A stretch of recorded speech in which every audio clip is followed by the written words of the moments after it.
Saludos inversores sistemáticos. ¿Habéis visto la subida del oro de más del 25% este año y queréis aprovecharos de esta potencial subida o lo que podría quedar de recorrido y no sabéis cómo hacerlo? Este es vuestro vídeo. Vamos allá.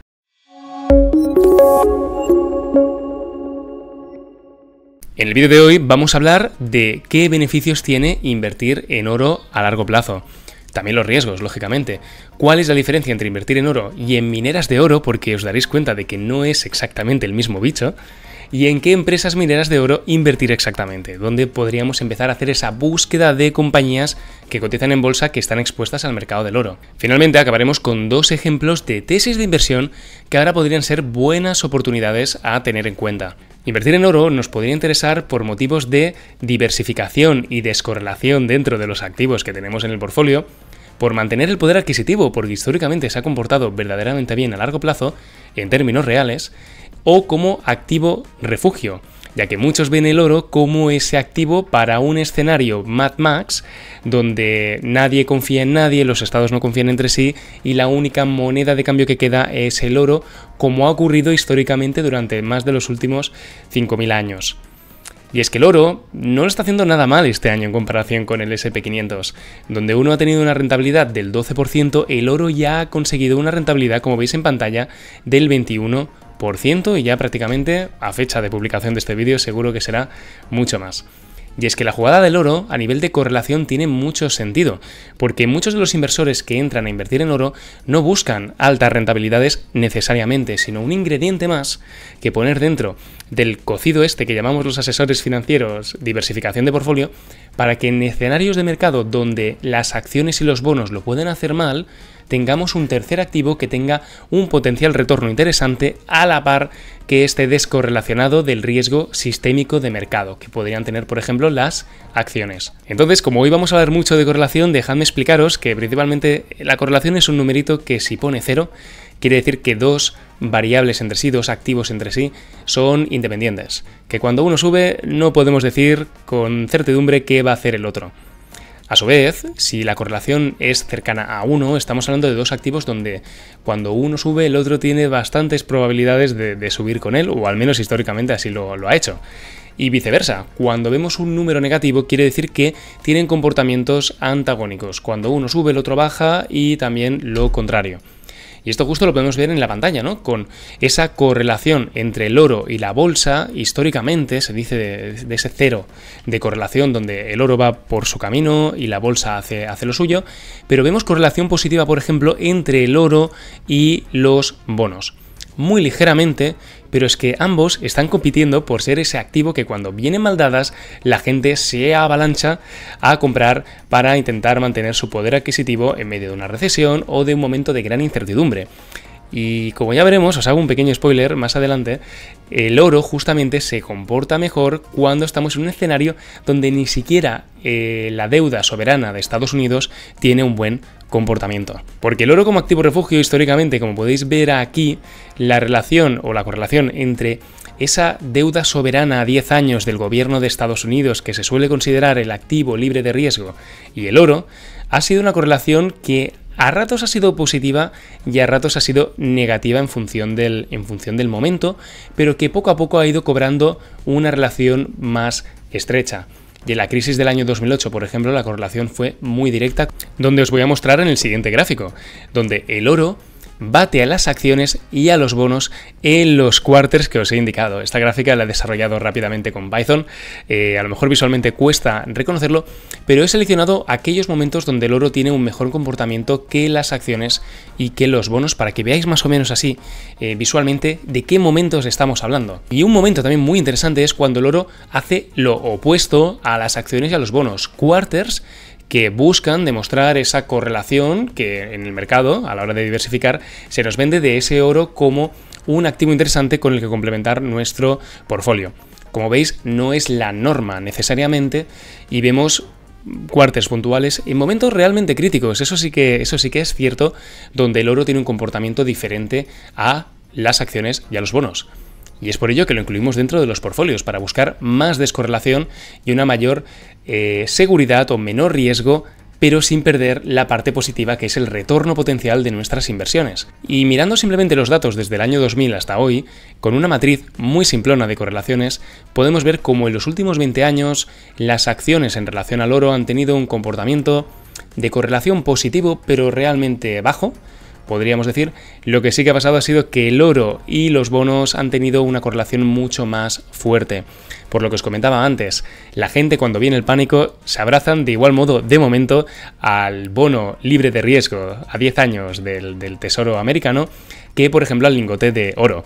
Pero si se perdiese la fe en el gobierno americano o en su capacidad de asumir los pagos de los intereses de la deuda o de poder ser ese activo libre de riesgo que muchos inversores le atribuyen, si se perdiese ese estatus, no os preocupéis que el oro estaría ahí recibiendo toda la atención como activo refugio. Y las maneras clásicas de invertir en oro han sido la primera de todas comprar el metal, lógicamente, que tiene un coste el delivery y también pagas una prima pues por toda la logística implicada. Y es por ello que muchos inversores que simplemente buscan exposición al oro se van al mundo de los ETFs a buscar ETFs como el PHYS o el GLD.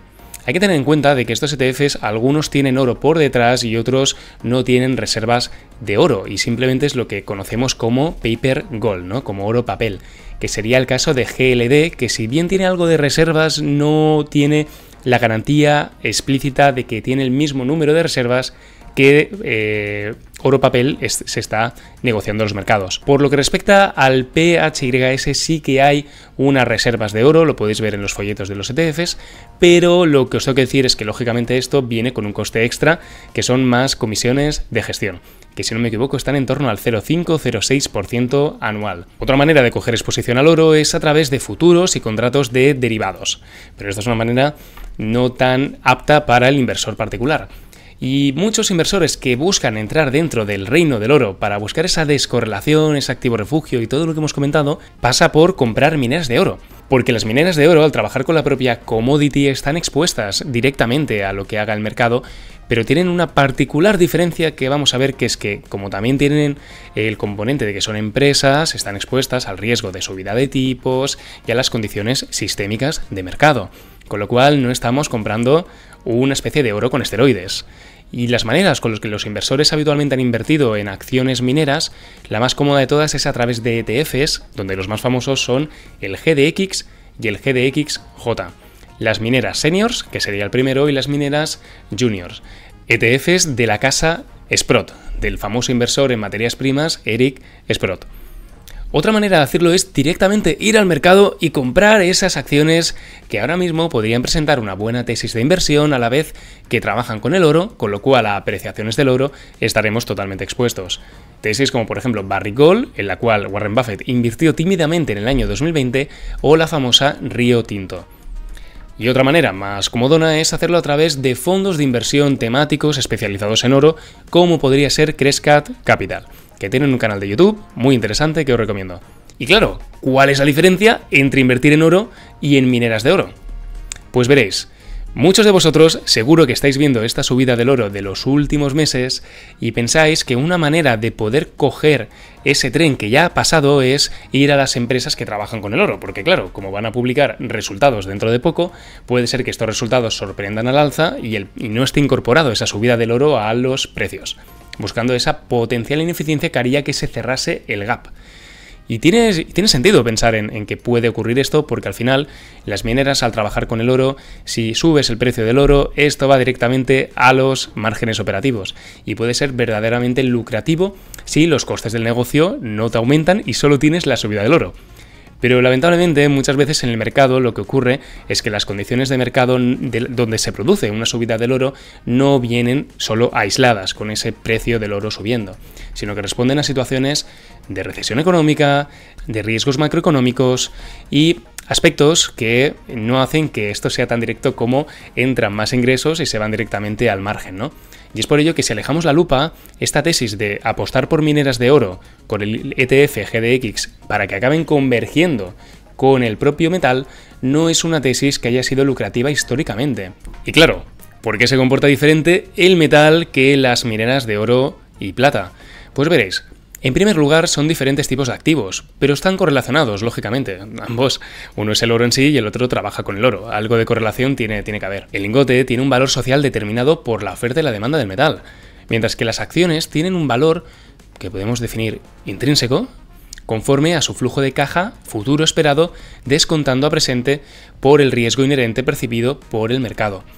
Recordando la gráfica de Jeremy Siegel, acordaos de que ahí el oro en términos reales lo que nos permite hacer es mantener el poder adquisitivo y darnos un poquito más, ese 0,7% histórico de rentabilidad en términos reales. Las acciones mineras suelen hacerlo peor con subidas de tipos, por ejemplo, mientras que al oro le importa más si el tipo de interés real libre de riesgo del bono americano es positivo o es negativo. Al final, el inversor que busca batir la inflación y no quiere asumir riesgos y quiere irse a un activo refugio, lo que busca es, en términos reales, sacar rentabilidad. Si ahora mismo me estás dando el bono americano al 2% y la inflación está en el 4%, en términos reales estoy perdiendo un menos 2%. Del mismo modo, como ahora mismo se está produciendo en el mercado, si la inflación americana, a día de hoy justamente se ha publicado el resultado del 2,9% en julio, si la inflación está en torno al 3% y tú me estás pagando el 5%, en términos reales me estás dando un 2%. ¿Para qué me voy a liar a buscar lingotes de oro si ya el bono americano me está dando ese 2% de rentabilidad real, cuando el oro históricamente me ha dado el 0,7%? ¿Lo veis? Esa es la lógica. Y es justo en los momentos de mercado donde la bolsa lo está haciendo mal, con lo cual hay cuidado, hay que buscar un activo refugio, y paralelamente el bono no me está pagando en términos reales rentabilidad, es ahí donde el oro brilla especialmente. Y es que el oro, históricamente, ha dado la inflación y un poco más. Y son los inversores los que suelen abrazar históricamente el oro por descorrelacionarse de las acciones y los bonos y garantizar rentabilidad en términos reales, cuando otros activos puede que no lo estén haciendo. Y en definitiva, mineras de oro y el lingote en sí son bichos que los hemos de mirar en categorías ligeramente diferentes. Y dicho esto, ¿por qué invertir en mineras? ¿Por qué, si tenemos un lingote que lo dejamos en la mesa, no hace nada y ahí sigue 100 años después, invertir en empresas donde las cosas pueden ir mal, pueden bajar la persiana y podemos no volver a ver nuestra inversión? Pues veréis, lógicamente, a un mayor riesgo existe una mayor rentabilidad potencial, o debería haberlo al menos, con lo cual tenemos por un lado un upside de rentabilidad potencialmente superior invirtiendo en mineras y por otro lado tenemos una mayor correlación cruzada con las acciones de la que tiene el oro. Y esto también es relevante, porque los momentos donde el oro funciona mejor que las acciones y los bonos, lo hemos visto antes, son contados. Y la regla general no es que el oro lo haga mejor que las acciones y los bonos, o no en todo momento, lo mantiene históricamente esa diferencia, pero acordaos del gráfico de Jeremy Siegel, donde las acciones sacan el 6% en términos reales y los bonos el 4%. Todo de que en los últimos años el oro se ha comportado realmente bien, todo se ha dicho.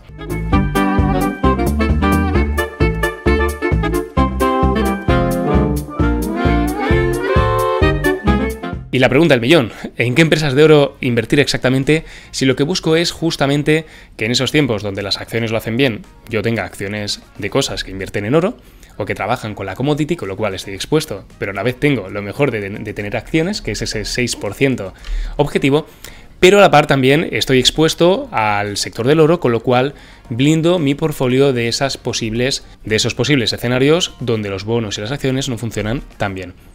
Pues en el mundo de las mineras existen, yo diría, principalmente 5 categorías.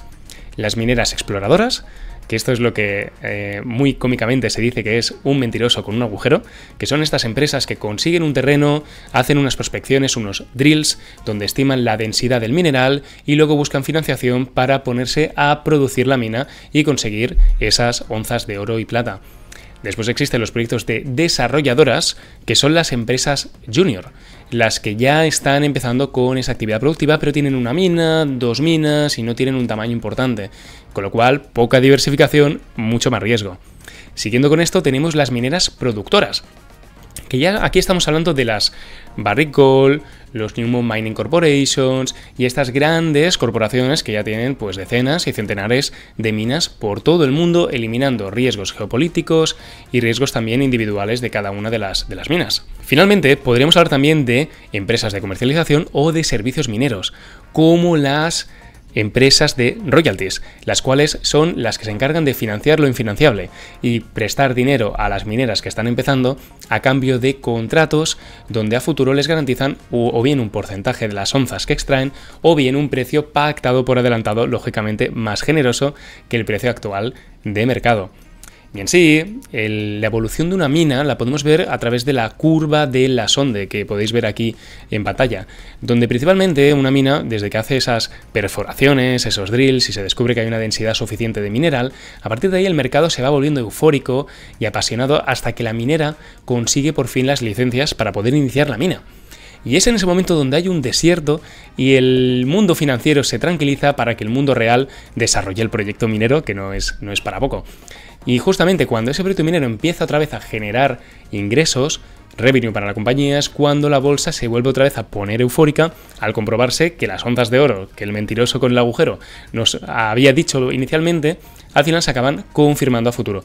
Y justamente ya al final de la vida de la mina, cuando empezamos a ver que ya las onzas de oro que estamos extrayendo de la mina anualmente son cada vez inferiores, podemos dar la mina por concluida y el proyecto por finiquitado. Y es esa superposición de curvas de la sonde lo que nos daría una idea de lo que nos podríamos esperar de una empresa minera, teóricamente. Y dentro de todo esto, las empresas royalties merecen especial atención.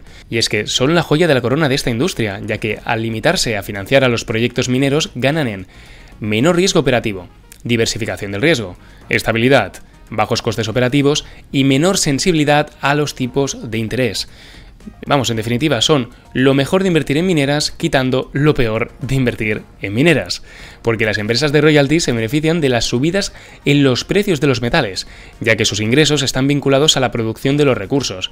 Sin embargo, sus ingresos no se ven afectados directamente por los costes de extracción. Si los precios de los metales suben debido a la inflación o a una mayor demanda global, las empresas de royalties pueden beneficiarse sin los costes adicionales de producción. La joya de la corona dentro del mundillo de las empresas que lidian con el oro. Y es por ello que, por ejemplo, aquí en pantalla he cogido el mismo gráfico que os he puesto hace un momento y he añadido Franco-Nevada, que es la acción royalty más grande del mundo. Y podéis ver que el comportamiento que ha tenido ha sido muy diferente al que ha tenido el oro como activo. Y ha tenido un comportamiento que puede rivalizar perfectamente con el del S&P500. ¿Y cómo encontramos empresas como Franco-Nevada? Claro, esta es la pregunta del millón. Así que en este punto del vídeo voy a pasar un momento rápido directamente a nuestra plataforma, a app.suinvesting.com, donde veréis que aquí hay una tab que le llamamos Investment Ideas, donde podéis encontrar ideas de inversión de diferentes nichos que hemos considerado interesantes y estamos abiertos a sugerencias, con lo cual encantados de que nos pongáis en los comentarios potenciales Investment Ideas que poner. Y veis que aquí encontramos los Best Gold and Silver Ideas, ¿no? Que aparecen una serie de empresas que, si bien aquí no miramos exactamente si está sobrevalorado o infravalorado, porque la verdad que es un sector realmente complicado de valorar sistemáticamente, sí que ponemos empresas que al menos cumplen los criterios de buena solvencia, buenas ventajas competitivas, suficiente market cap, que nunca está de más que el mercado sea líquido y que sean también provechosas, que tengan buenos beneficios netos o free cash flows o beneficios de explotación. Entonces, siguiendo con este análisis, me he venido aquí a la parte de Hyperscreener y he puesto un motor de búsqueda donde nosotros buscamos tesis de inversión del sector minero, ¿no? Aquí, como veis, he puesto las industrias del oro, de la plata y de otros metales preciosos. He exigido también un mínimo de años de cotización de en torno a 5 años. Esto también nos garantiza que, como estamos haciendo un approach sistemático, tengamos suficientes datos como para sacar alguna conclusión que merezca la pena. Y siguiendo con el análisis, aquí en la receta a los Reyes Magos de lo que quiero no puedo ser todo lo exigente que me gustaría. Estamos hablando de un sector cíclico, los beneficios van y vienen en función del ciclo económico, de lo que hace la commodity por detrás, y a su vez también son empresas que compiten en una industria que no es nada fácil. Por definición, una industria commodity hace que las empresas difícilmente tengan ventajas competitivas entre sí, más allá de algunas puntuales como la localización, los medios logísticos con los cuales puedes hacer la mina o la relación de proveedores que tienes. Pero salvando estas excepciones, es una industria muy complicada. Se asemeja podemos perfectamente compararla con las aerolíneas. ¿Verdad que no hay muchas aerolíneas o acciones de aerolíneas que os resulten conocidas como lucrativas, más allá de Ryanair y pocas más? Pues eso, aquí pasa exactamente lo mismo. Y es por ello que le pongo el filtro de Debt Warning, no le pongo el exigente de Strong Debt Warning que me habéis visto utilizar alguna vez. Y también le pido que al menos tenga beneficios positivos, no pedimos mucho. Que las ventajas competitivas no pedimos que sean superiores a las del SP500 como índice, sino que las suavizamos y pedimos que por lo menos tampoco no estén muy por la cola. Y seguimos con un market cap mínimo, con una capacidad de absorción de riesgo, que no os perdáis el vídeo donde hablamos justamente de qué es este indicador, también razonable, y que luego la dilución tampoco no sea un problema para nosotros, o que la recompra sea superior al menos 5%. No sé si tiene sentido. Parece contraintuitivo, pero bueno, es una misma manera de mirar la variable de la dilución, pero de manera invertida.